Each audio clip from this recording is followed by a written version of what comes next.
किसी भी सामान को गिरने से यानी फॉल प्रोटेक्शन के लिए बैरिकेशन बहुत ही बेहतरीन चीज़ है।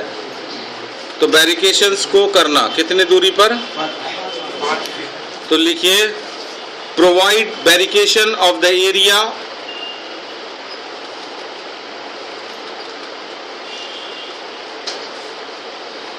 Minimum 1 metre, maximum 1.5 metre from the edge of the excavation. हाँ, मीटर में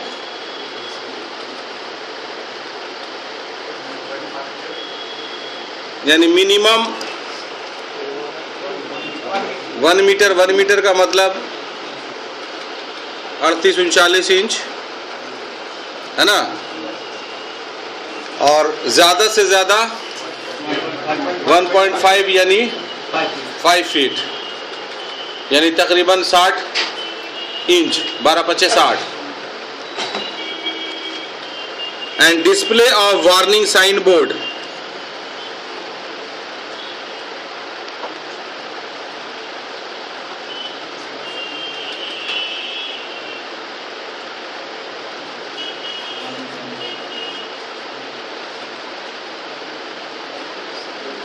at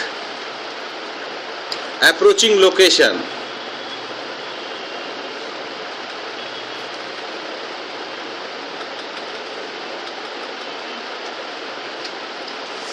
including light signals,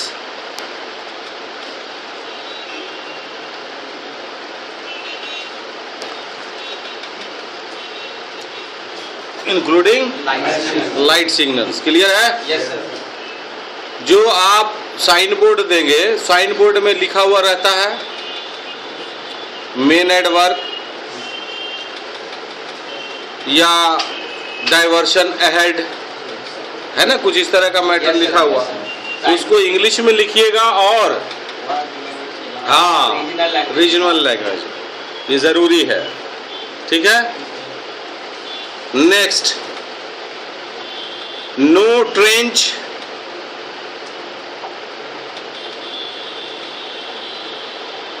comma पिट्स और अदर एक्सकवेशन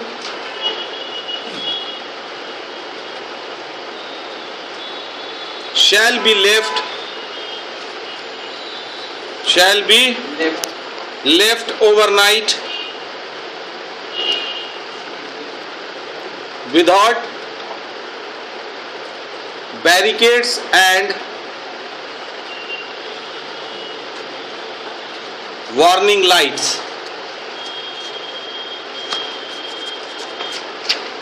क्लियर है? यानी पूरी रात किसी भी गड्ढे को या किसी भी एक्सकवेशंस को या ट्रेंच को बिना बैरिकेड्स के और वार्निंग लाइट्स के नहीं छोड़ना है। Next, adequate means of illumination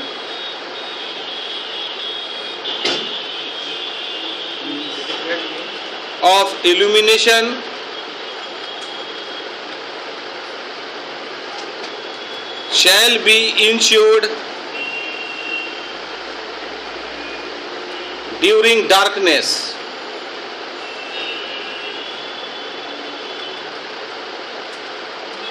area को विजिबल रखना चाहिए, ना आदमी गिरेगा ना गाड़ी वगैरह गिरेगी, उससे बचाने के लिए। क्लियर है? नेक्स्ट,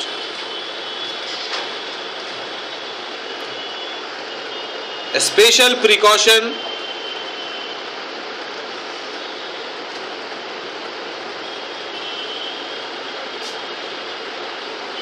shall be taken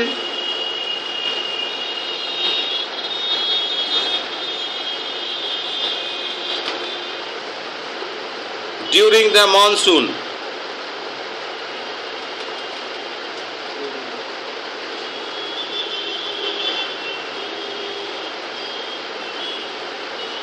देख, ठीक है, मानसून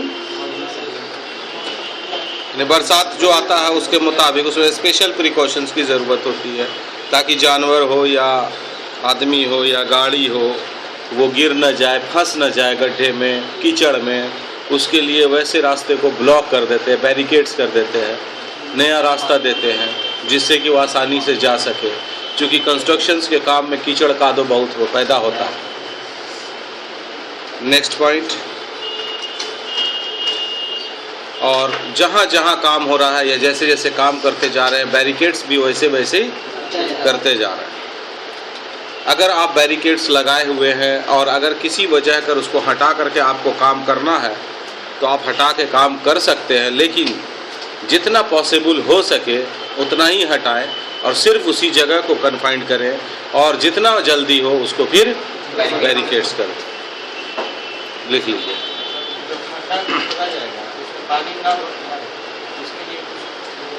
इसके लिए क्या कर सकते हैं?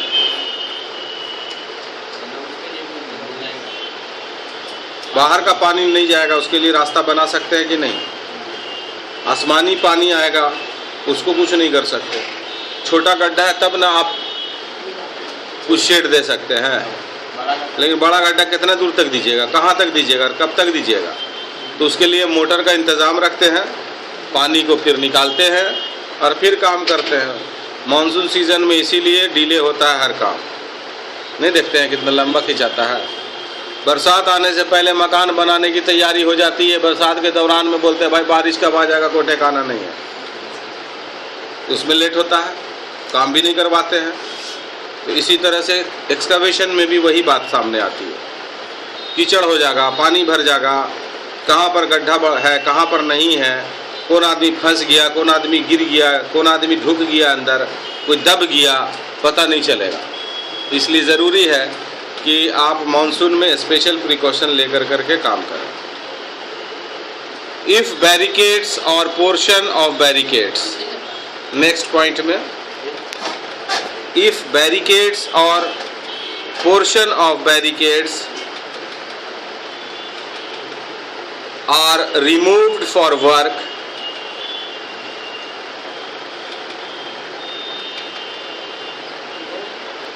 are removed for work,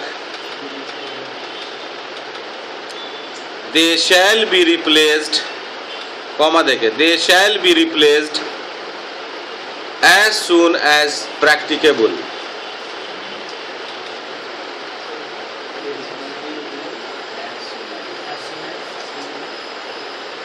practicable या एज सुन एज पॉसिबल। बस समझे ना जो बताया अभी आपको, कि जितना जल्दी मुमकिन हो आप उसको हटा के काम करते हैं तो तुरंत लगा भी दीजिए, ठीक है। नेक्स्ट स्टेप है precautions against caving.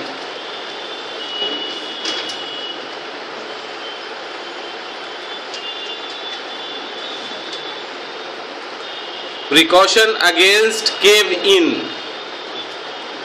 Number 1, no machinery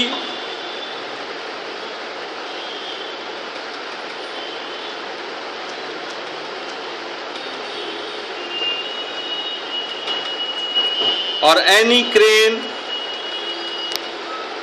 or mobile equipment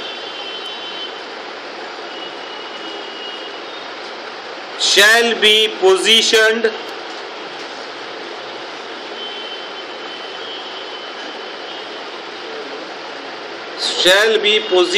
position माने खड़ा होना, स्थिति में रखना, खाली स्थिति नहीं बल्कि खड़ा करना, रखना, और operated within 1.5 meter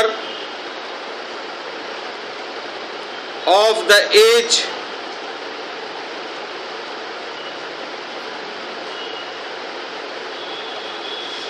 of excavation.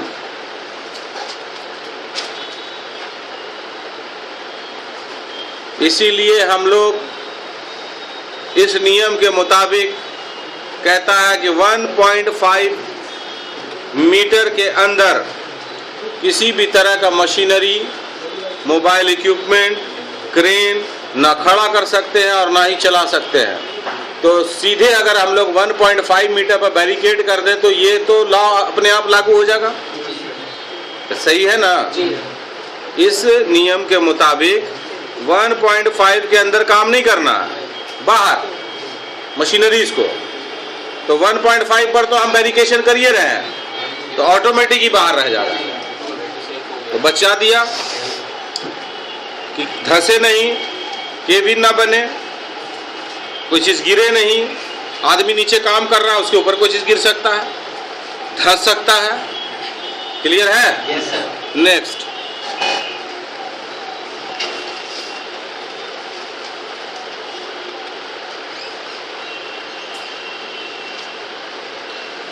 when the depth of excavation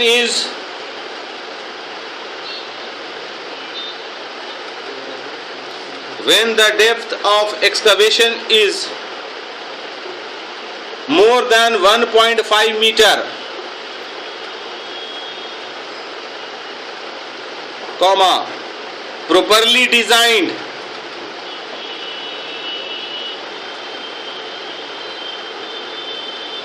shoring and bracing, यानी सपोर्ट देना और बांधना, shall be placed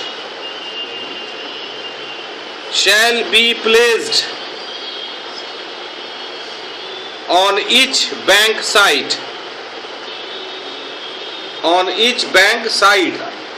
SIDE, किनारा, बैंक साइड पहले आखिरी किनारा, गड्ढा है, इस दोनों किनारे को कह रहा है, जितना भी किनारा है सबको शोरिंग करना और उसको बांधना। अगर गड्ढा आपका 1.5 से ज्यादा हो तो उसके दीवार को सपोर्ट दीजिए ताकि उधर से नहीं। Next, if the strength of soil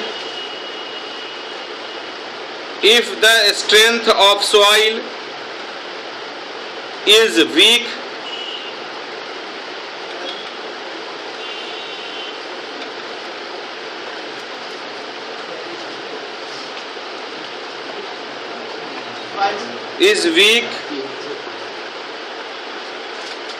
carried out an angle of repose,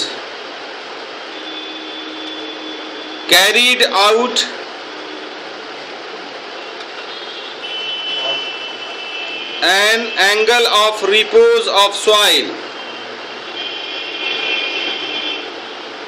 यानी ब्रैकेट में लिखिए sloping, angle of repose of soil, bracket में sloping and benching for access.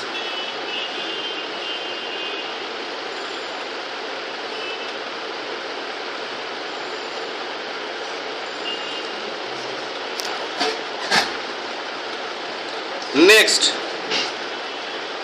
when undercut,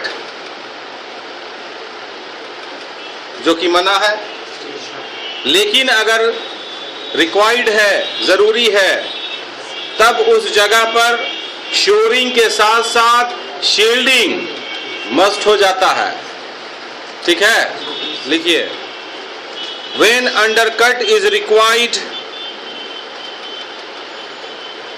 then shoring and shielding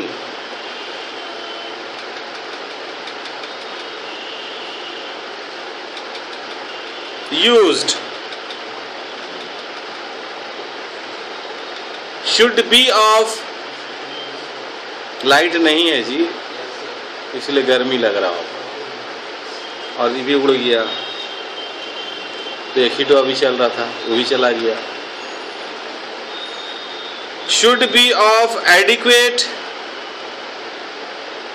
material,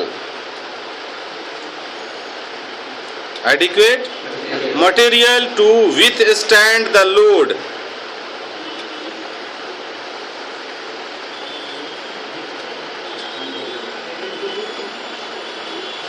material to withstand the load, यानी वैसे material का प्रयोग करें shoring में और शील्डिंग में, यानी शील्डिंग का जो मटेरियल है वो, शोरिंग का जो मटेरियल है वो ऐसा हो कि उस लोड को जो उसके ऊपर पड़ेगा उसको बर्दाश्त कर सके। जब अंडरकट की जरूरत हो करने की तब, यानी जमीन को अंदर की तरफ काट रहे हैं तो उसमें संभावना है धंसने की ज्यादा, इसलिए वहां पर एकदम जरूरी है कि इसको आप पहले इंश्योर्ड कीजिए, निश्चित कीजिए, योग्य बनाइए और उसके बाद काम कीजिए। ठीक है? Yes, sir. Next, where vehicles और equipments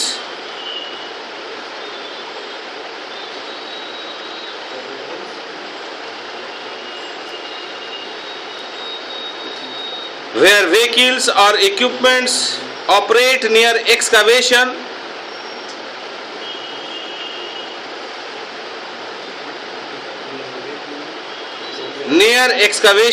comma, the sides must be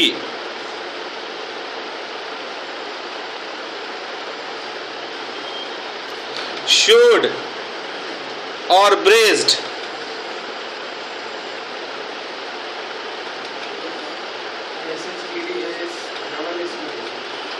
इसमें BRACED, ब्रेस्ड माने बांधना,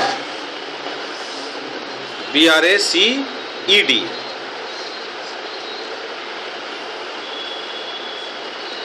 also stop logs, STOP-LOG, एक चीज है ये, stop logs, LOGS, must be installed to protect the edge of the excavation.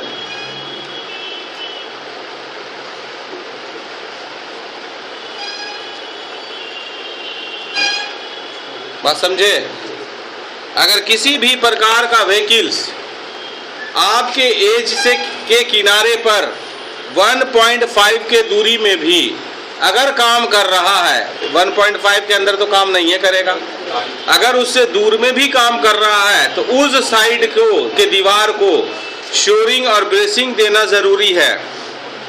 साथ ही साथ वो उस जगह से आगे गड्ढे की तरफ यानी किनारे की तरफ यानी एज की तरफ गाड़ी ना बढ़े उसके लिए स्टॉप लॉग का लगाना जरूरी है। और वो स्टॉप लॉग क्या है बता चुके, क्या है? हाँ, उसी को कहते हैं स्टॉप लॉग। लोहे का हो, लकड़ी का हो, किसी चीज का भी हो, सामने रख दिया, गड्ढा इधर है, आगे ऐसे लगा दिया ताकि इसके आगे ना बढ़े। ठीक है? नेक्स्ट, डी वाटरिंग,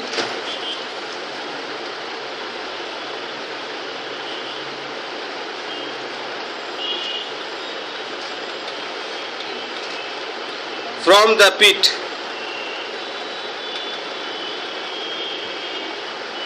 यानी पानी को पिट से निकालना जरूरी है और वो भी रिमोट एरिया में उस पानी को फेंकिए जहां पर कोई रहता ना हो या जिससे किसी को नुकसान ना हो। बस समझ गए? इसका जरूरी है ताकि सॉइल कोलैप्स्ड उससे होने की संभावना रहती है। नरम न कर देता है मिट्टी को, रहेगा तो उस सॉइल कोलैप्स हो जाएगा। तो इसलिए इस बात का ध्यान रखना जरूरी है। प्रोसीजर अब क्या कीजिएगा, ये हो गया आपका काम करने का तरीका, मेथड जो आपको हम बता दिया। बस समझ रहे हैं? यही है, पहले हमने सारा कुछ अलग अलग करके बताया, फिर आपको पूरा मेथड बता दिया, प्रोसीजर। हर एक पॉइंट को यहाँ बैठा लीजिएगा और हर पॉइंट में क्या करना है आपको बता चुके हैं। बस उसी के मुताबिक काम होना, इसके अलावा कुछ नहीं है। अगर इसको जान गए तो ये बहुत ही आसान है, कोई दिक्कत नहीं है। जैसा हमने पढ़ाया वैसे ही आपको इंशाल्लाह काम देखने को मिलेगा, उसके अलावा कुछ नहीं। बस समझ रहे हैं? कुछ चीज़ें जो सुना है देखा नहीं, वो देखेंगे तो आपको लगेगा, लेकिन चीज़ वही है सर, बाकी कोई फ़र्क नहीं है उसमें। अब है कि हमको एक सेफ्टी वाले को ऑडिट करना होता है। काम का, जगह का, तो उसको हम कहते हैं प्रोसीजर कंप्लायंस ऑडिट। तो प्रोसीजर कंप्लायंस ऑडिट हम कैसे करेंगे, बस समझ रहे हैं ना? तो लिखिए उसको भी, procedure compliance audit.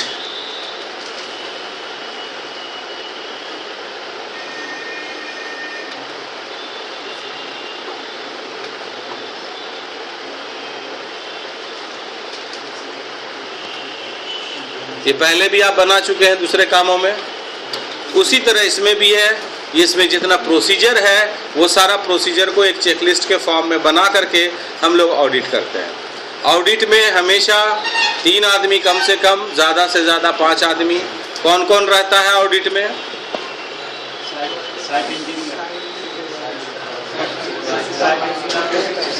Site safety officer, contractors representative नहीं, वो तो वही है क्या रिप्रेजेंटेटिव? वो तो उसमें से कोई भी रह सकता है, दोनों में से। सुपरवाइजर हो या फोरमैन हो तो रहेगा ही, वो हो गया कॉन्ट्रैक्टर्स इंचार्ज, वही होता है। और एरिया मैनेजर इन्हें रहेगा का, और एरिया सेफ्टी मैनेजर, ये दोनों। उसके अलावा ये इतने लोग 5 आदमी हुए। तो लिखिए, procedure compliance audit shall be carried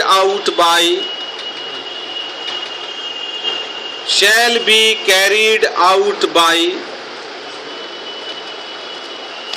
an audit team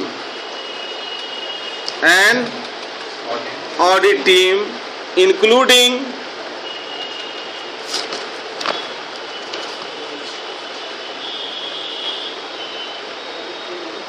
company lead manager,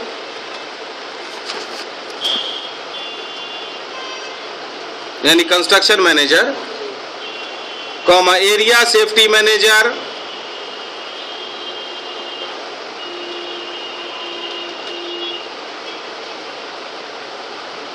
and contractors in charge,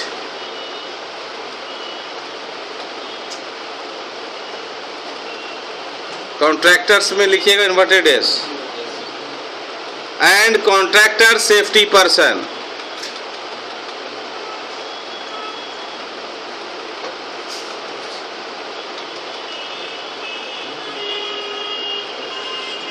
audit ranking,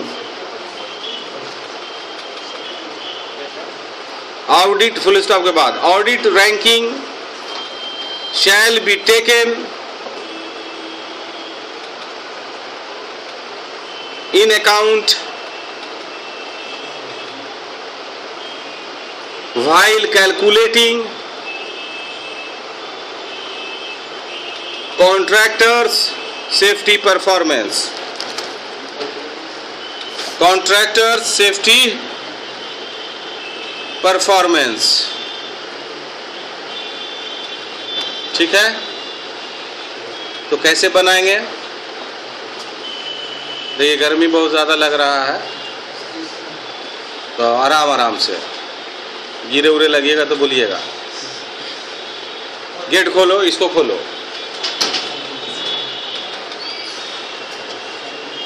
इसको भी खोलो, देखो ऊपर से बनो।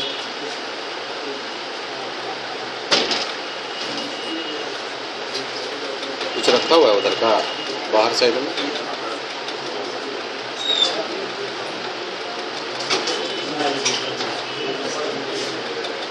तो हेडिंग आपका लिस्ट जो बनेगा उसके ऊपर क्या लिखिएगा? हाँ, तो पहले तो चेक लिखिएगा ना क्या कर रहे हैं। तो लिखिए प्रोसीजर कंप्लायंस ऑडिट चेकलिस्ट। कितना अच्छा लग रहा है? हाँ, तब प्रॉपर कंप्लायंस ऑडिट चेकलिस्ट।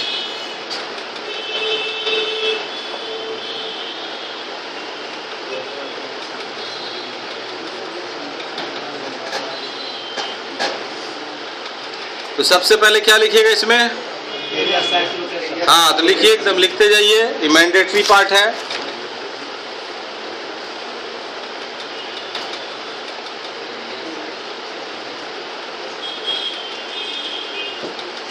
उसके बाद लिखिए, उसके बाद लिखिए, उसके बाद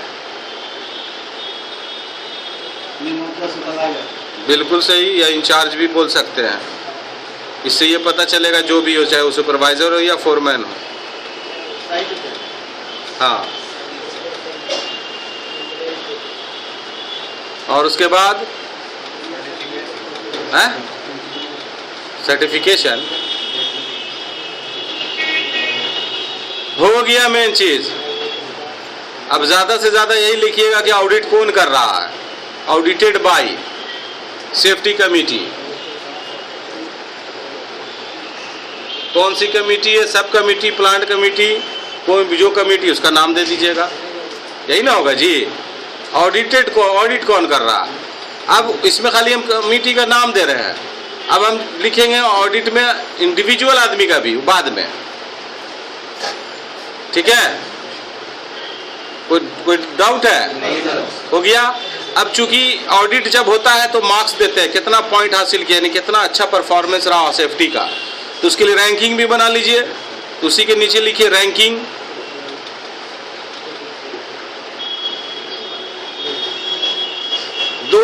वेरी गुड, हम बना रहे हैं अपना, आपका आपके काम के मुताबिक होगा, जितना बना हुआ मिले। 200 वेरी गुड।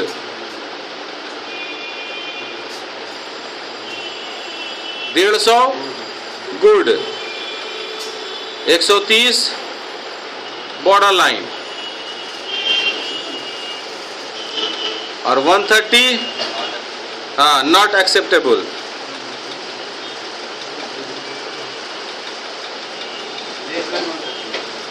हाँ लेस देन 130। 130 से नीचे कबूले नहीं है।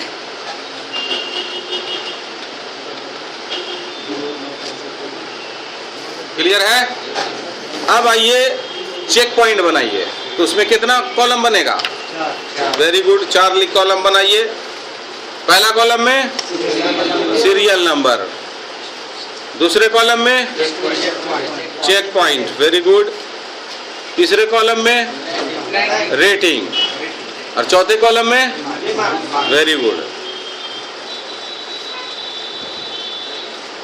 ते लोग तो समझ गया सब।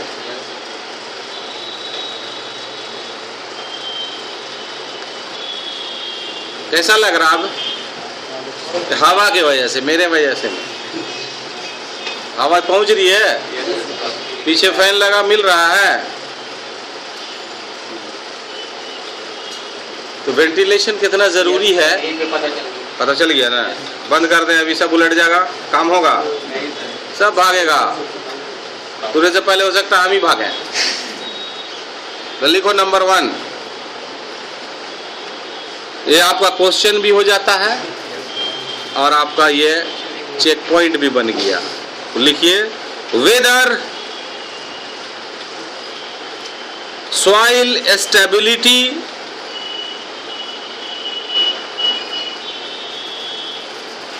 and load bearing strength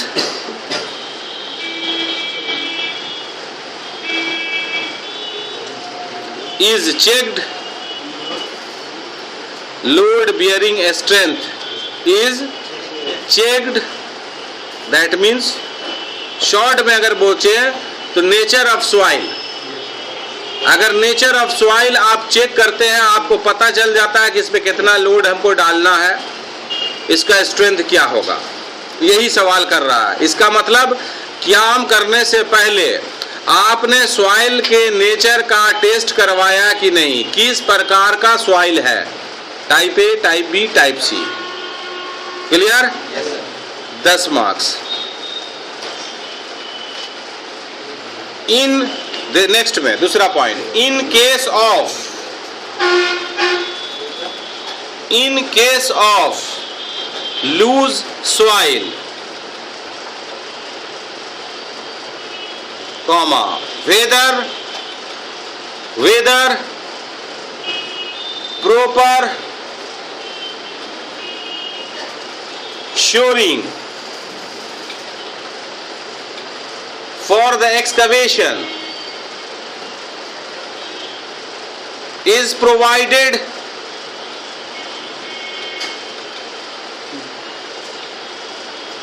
to prevent cave in, provided to prevent cave in for side of slope,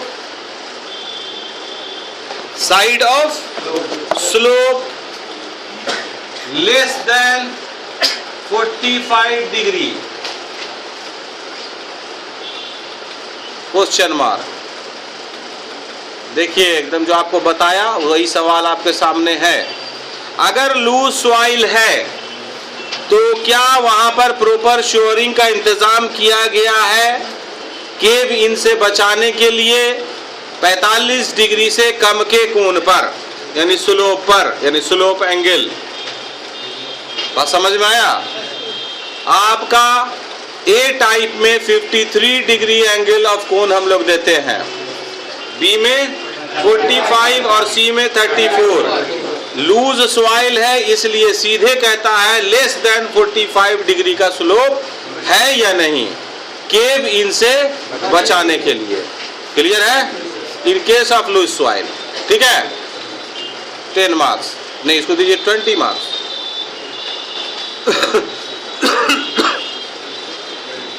next,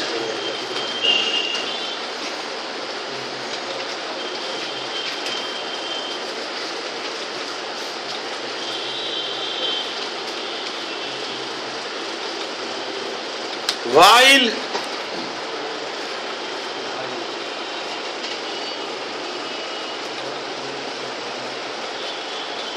excavating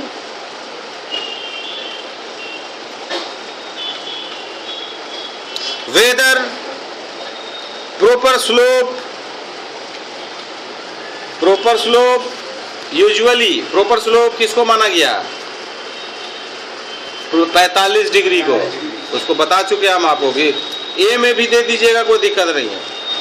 सबसे बेहतर है 45 डिग्री, तो उसको कहते हैं proper slope. Usually 45 degree and suitable benches, यानी जो बेंच कटिंग करते हैं उसकी चौड़ाई सुटेबल है 0.5 मीटर.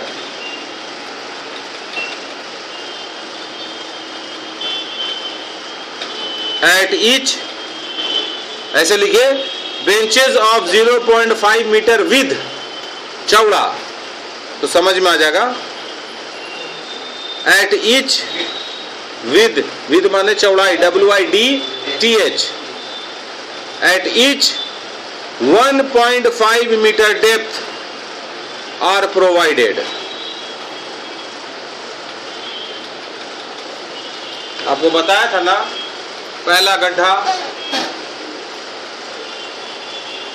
बेंचिंग, इसकी चौड़ाई बोल रहा है, बस समझ रहे हैं, 0.5 मीटर. प्रत्येक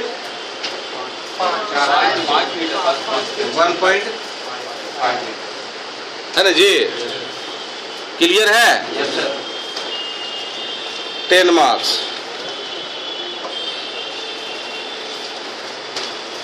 Whether, next point, whether proper foot step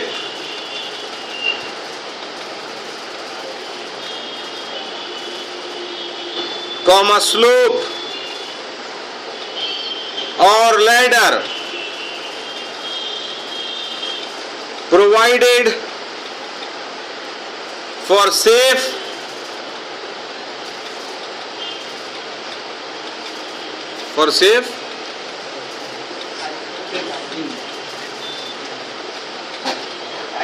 हाँ, वेरी गुड. थोड़ा सा ध्यान दीजिए, सब समझ में अपने आएगा, पढ़ चुके हैं आप लोग.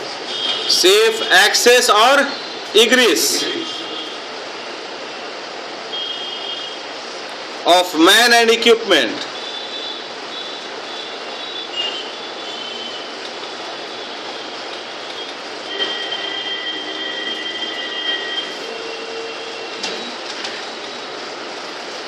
full stop. In case excavation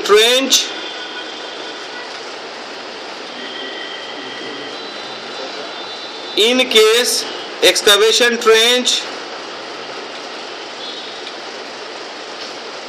more than 1.2 meter deep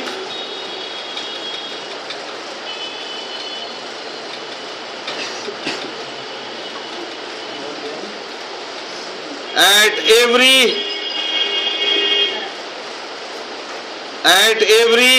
7.5 meters lateral distance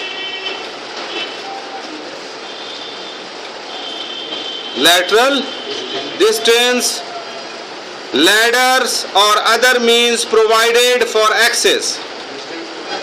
Ladders or other means provided for access. ये बता चुके कि नहीं? सबसे पहला सवाल, इसमें दो सवाल एक साथ है।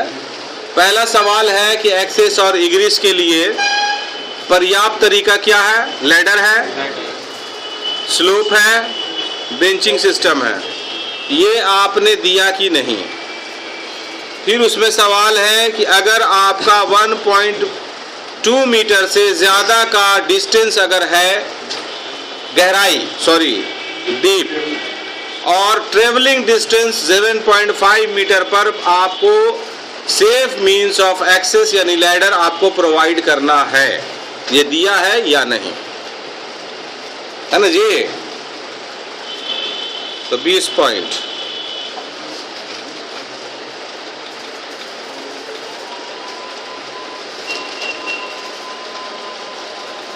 वेदर, नेक्स्ट पॉइंट में, weather barricading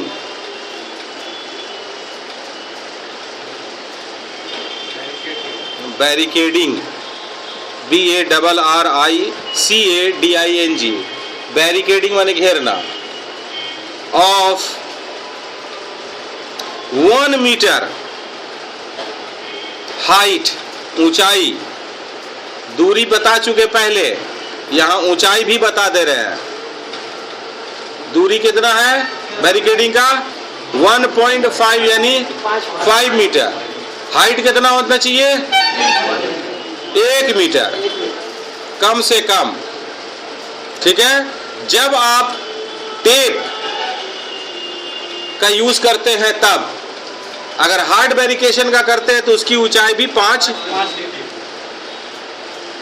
with tape, 1 metre height with tape.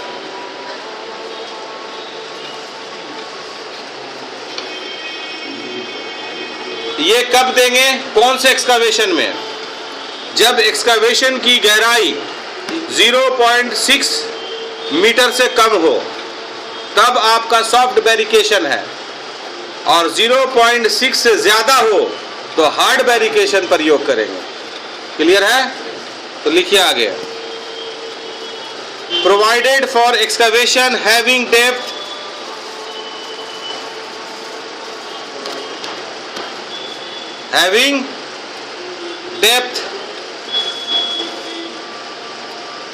less than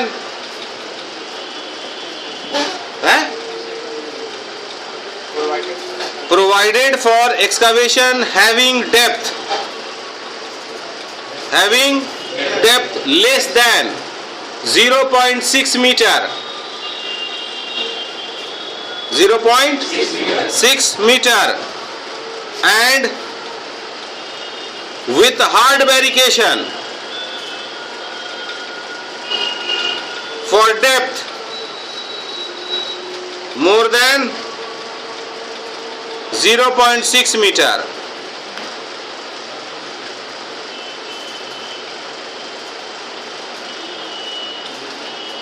clear है या नहीं है? इसमें सारी चीजें आपके आ गई। आपसे सवाल है बैरिकेशन कितने दूरी पर दिया जाता है? एज के किनारे से 5 फीट पर बैरिकेशन देंगे। बैरिकेशन का हाइट कितना होना चाहिए? इसको हाइड कर दें, 3 फीट, है ना जी। सॉफ्ट बैरिकेशन कितने पर देते हैं? जब दूरी 0.6 मीटर से कम हो या 6 मीटर तक हो, तो ये हो गया सॉफ्ट बैरिकेशन। और अगर इससे ज्यादा हो, 0.6 से ज्यादा, तो ये हो जाएगा हार्ड बैरिकेशन। तो सारा कुछ आ गया ना बैरिकेशन में। क्या और कोई सवाल है? अरे बोलो, कोई सवाल है तो है?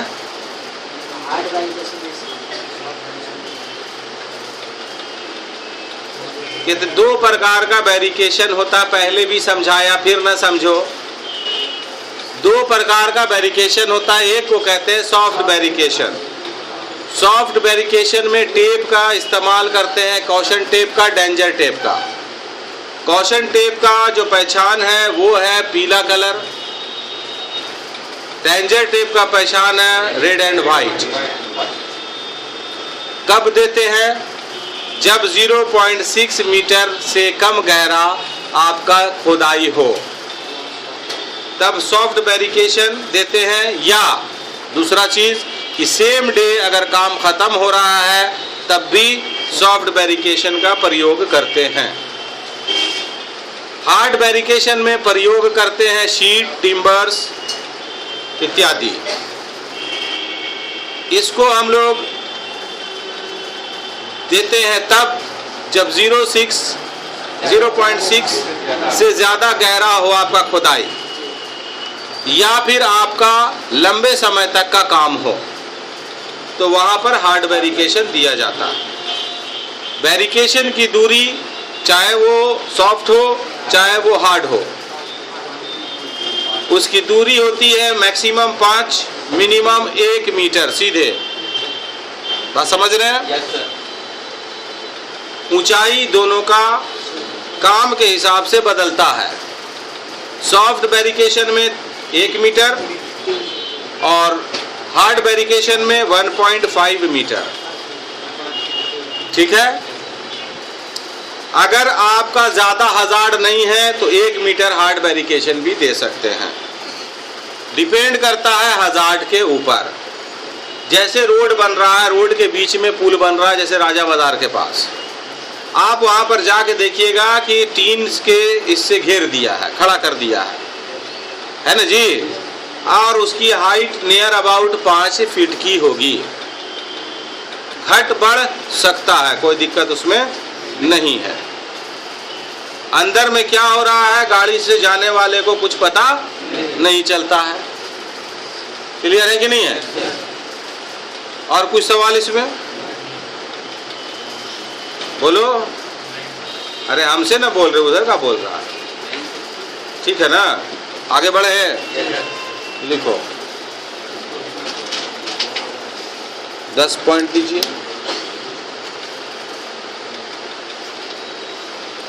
Whether excavating earth is placed, excavating earth का मतलब हो गया डेब्रिस, खोदा हुआ जमीन यानी सॉइल, मलबा, is placed beyond, thumb rule के मुताबिक है 1 metre, beyond 1 meter of the edge of the trench या excavation, 1 meter of the edge of the trench,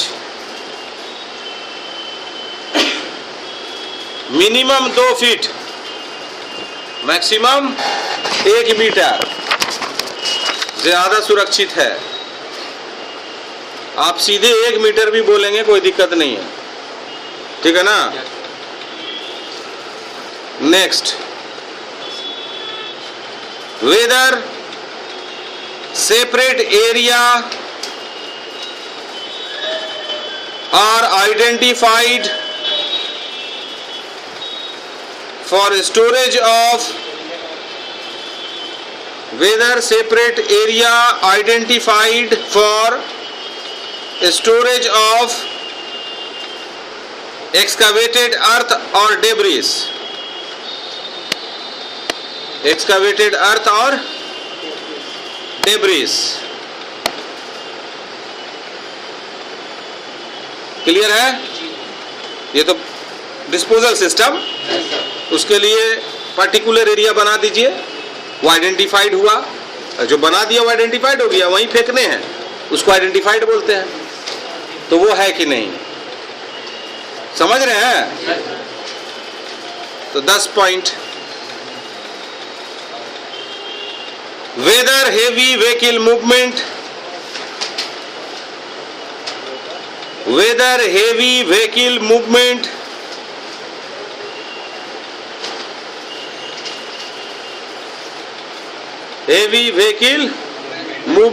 is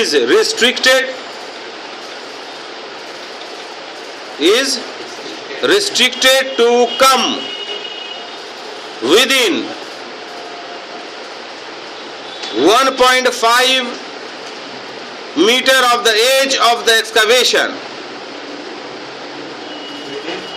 within 1.5 meter of the edge of the excavation। ये भी बता चुके कि कोई भी व्हीकल्स, ऑपरेशंस, मशीनरीज 1.5 मीटर के अंदर में काम नहीं करेगा या खड़ा नहीं रहेगा। तो इसके लिए आपने क्या साधन किया है? रिस्ट्रिक्शन दिया है, वेरिकेशन, आ ही नहीं सकता। क्लियर है? 10 point.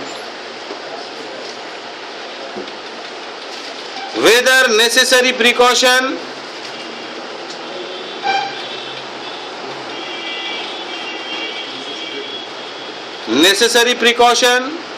is taken for underground utilities,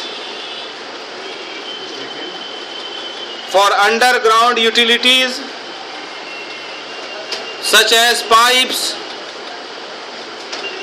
cables, sewers, etc.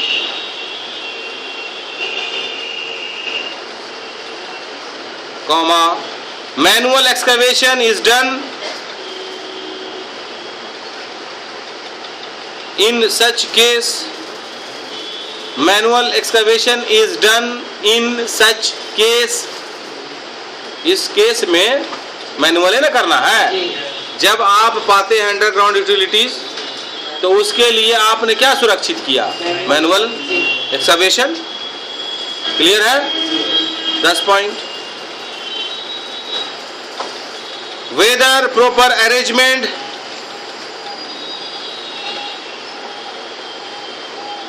Has been made for whether proper arrangement has been made for dewatering,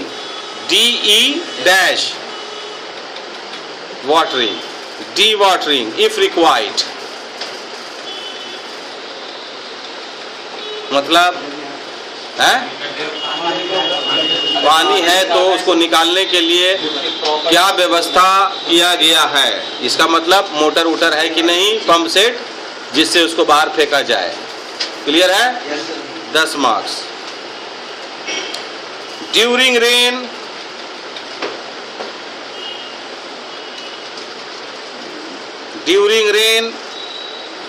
whether the excavation is done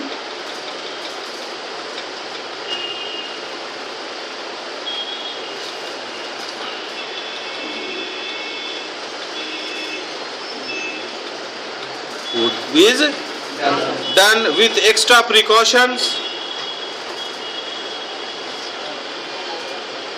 to prevent cave in,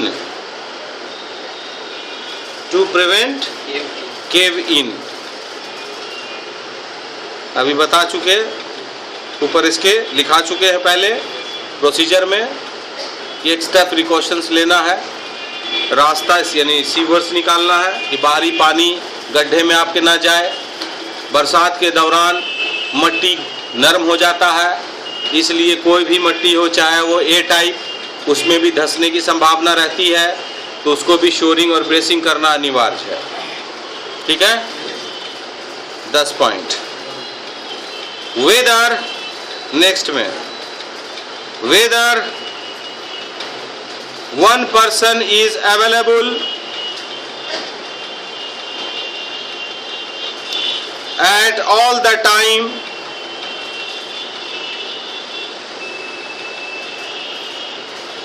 to communicate any hazards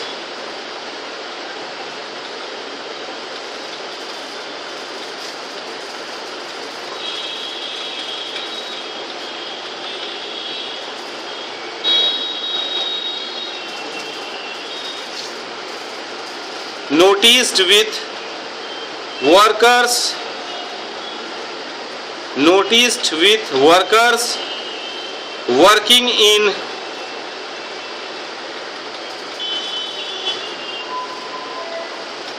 excavation या trench।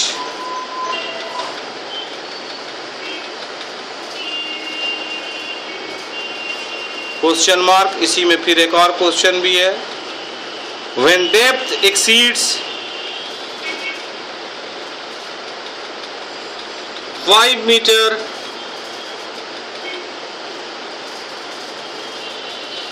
कितना? 5 meter, communication is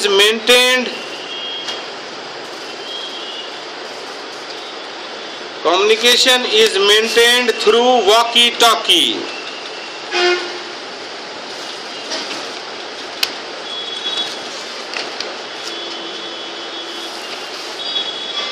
ठीक है, यानी कहने का मतलब है पहला चीज, इसमें पहला क्वेश्चन, 2 क्वेश्चन एक साथ है, 10 मार्क्स।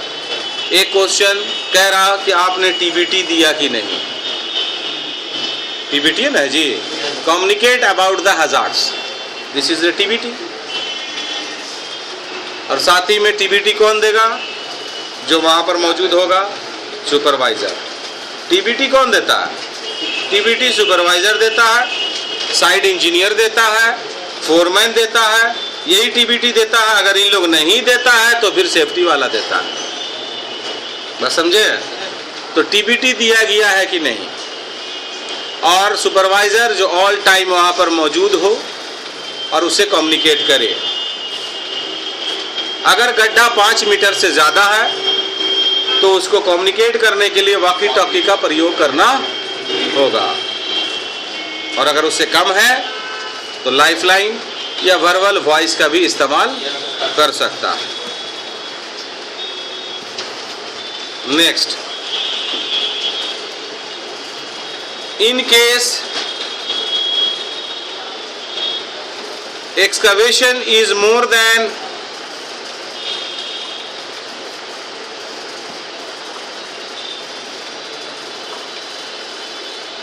5 meter deep,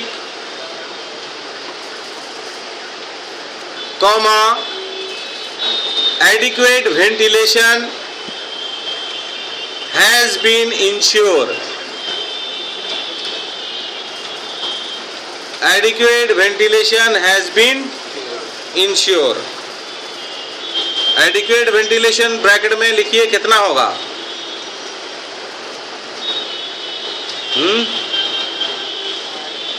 याद आया कि नहीं, कि भूल गए? 6 हाँ,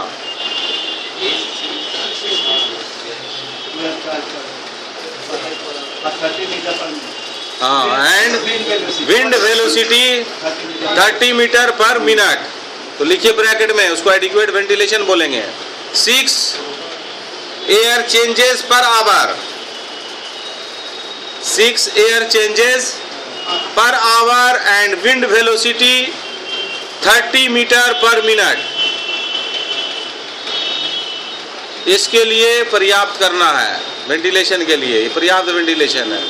ड्राउट फैन का इस्तेमाल कर करके उतना पावर का फैन लेते हैं हम लोग। 10 marks.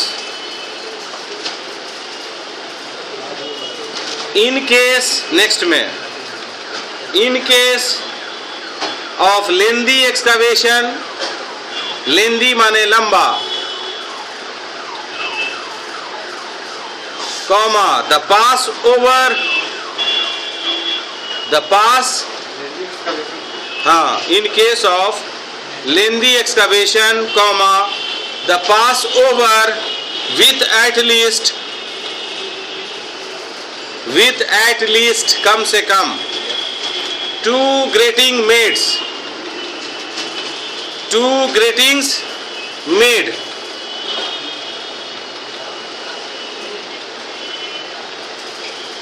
Grating, GRATING, 2 grating made, बनाना, जैसे बता चुके हैं, आप जान रहे हैं।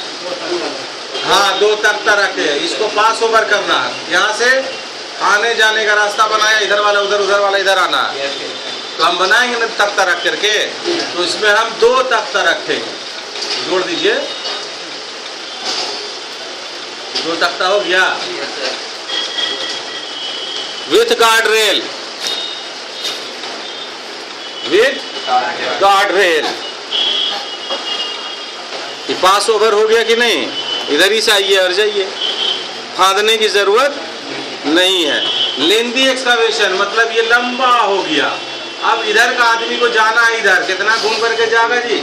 2 दे देंगे, लंबाई बढ़ता जाएगा, तो फिर तो जैसे इसकी दूरी 50 फीट होगी, एक और ऐसे ही लगा देंगे 50 फीट पर, उधर का आदमी उधर से, इधर का आदमी इधर से आ रहा है, जा रहा है, जैसे जैसे लंबा होता जाएगा वैसे ही 50-50 फीट पर लगाते चले जाना।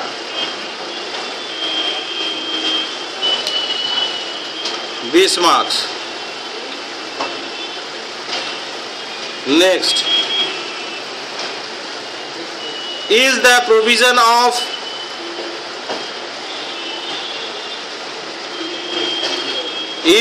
provision of गमबूट्स, गमबूट्स समझते हैं, दर्द भरा जूता,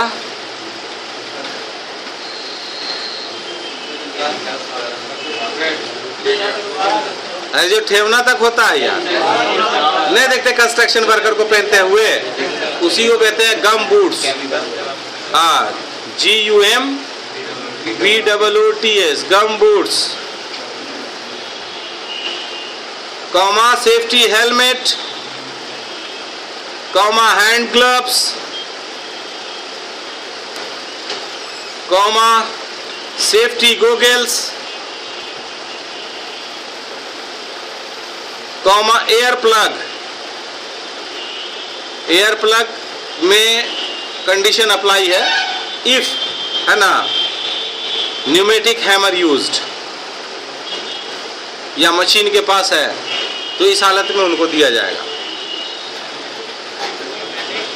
न्यूमेटिक हैमर, हथौड़ा, न्यूमेटिक, हाइड्रोलिक या इलेक्ट्रिकल, हथौड़ा आजकल आ गया है, मशीन से चल रहा, धड़ धड़ धड़ धड़ करंट बिना चले लगा, आवाज जिसमें हो वहां पर इसको देंगे। क्लियर है? yes, तो लिखिए insured and used, insured and used, निश्चित कीजिए यानी वहां पर अवेलेबल कीजिए और प्रयोग कीजिए, इंश्योर्ड एंड यूज्ड, 10 मार्क्स। अब लास्ट एक और पॉइंट लिख लीजिए, whether in case of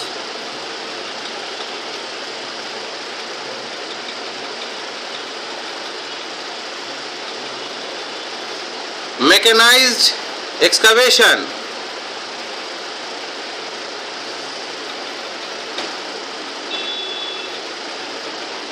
comma caution board is provided for, उसमें लिख दीजिए डूज एंड डोंट्स, करना है और नहीं करना है, क्या करना है और क्या नहीं करना वो लिख देते हैं हम उसमें, उसको कहते हैं do's, DO inverted S and DON inverted TS, don'ts, यानी डज और डोंट्स, डू नॉट। जैसे लिखेंगे like nobody to enter, inverted में कीजिए इसको, फिर लिखेंगे within 1 metre, within 1 metre of the extreme reach, एकदम किनारे से 3 मीटर के अंदर तक नहीं आ सकता कोई नहीं, एक्सट्रीम रिच, एकदम किनारे, है ना, क्लियर है? 10 मार्क्स। ये सारी चीजें आप प्रोसीजर कंप्लायंस ऑडिट में देखते हैं और उसके हिसाब से मार्क्स देते हैं। क्लियर हो गया? ये एक प्रोसीजर है। अगर इसको कर लिया पर्याप्त ढंग से, यानी किसी ने अगर पाया कि इसमें जो हमने दिया है 200, अगर 200 में 200 या 190 भी ले आया, बहुत अच्छा कहलाएगा वो, है ना। तो इस तरीके से हमको पता चलता है ऑडिट के दौरान कि कितना अच्छा काम कर रहा है एज पर सेफ्टी। ठीक है? तो अब नीचे लिखिए उसके, ये तो हो गया टोटल मार्क्स या टोटल ऑब्जर्वेशन। आप ऐसे भी लिख सकते हैं टोटल ऑब्जर्वेशन। तो टोटल ऑब्जर्वेशन कितना किया हम लोग?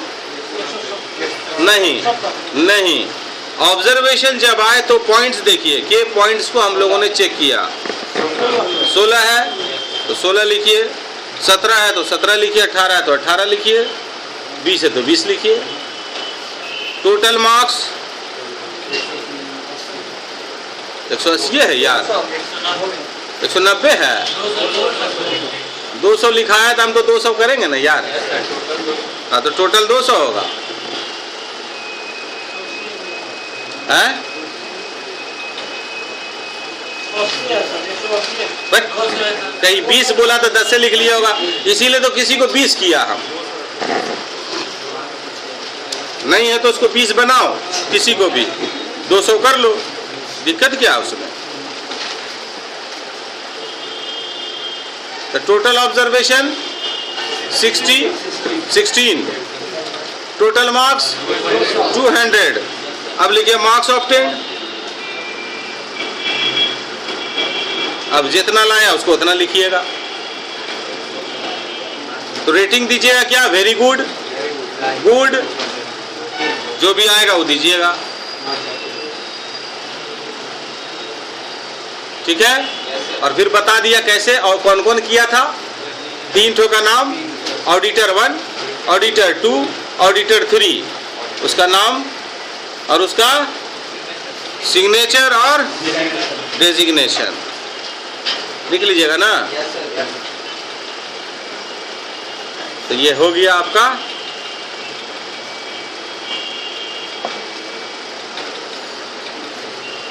एक्सकावेशन का काम खत्म।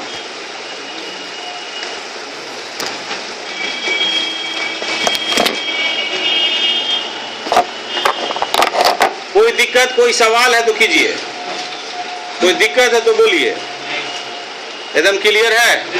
ठीक है, इसकी तैयारी कीजिएगा। इसमें हम आपको देंगे क्वेश्चन,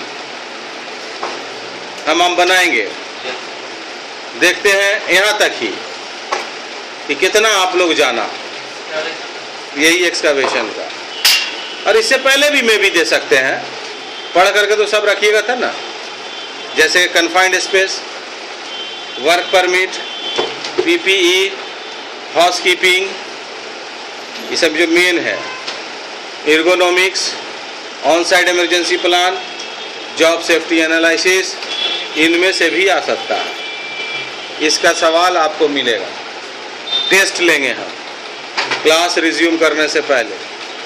क्लास रिज्यूम होगा नेक्स्ट मंडे से। गर्मी का थोड़ा सा शिद्दत बढ़ गया है, थोड़ा सा रेस्ट लिया जाए। उलट गए तो ज़्यादा खतरनाक एक्सीडेंट हो जाएगा, तो इसलिए बेहतर है कि थोड़ा सा लिया जाए। और इस दौरान आप इतनी चीज़ों की तैयारी कीजिएगा, लिख दे रहे हैं, इसमें से हम आपसे सवाल करेंगे रिटेन में और ओरल भी। ठीक है? हाउसकीपिंग,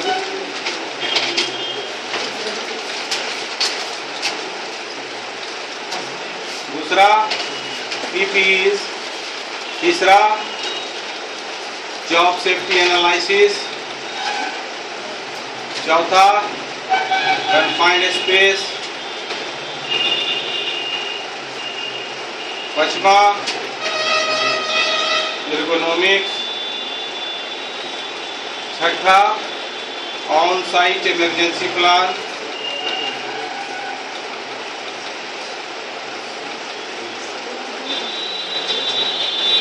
सातवां एक्सकवेशन।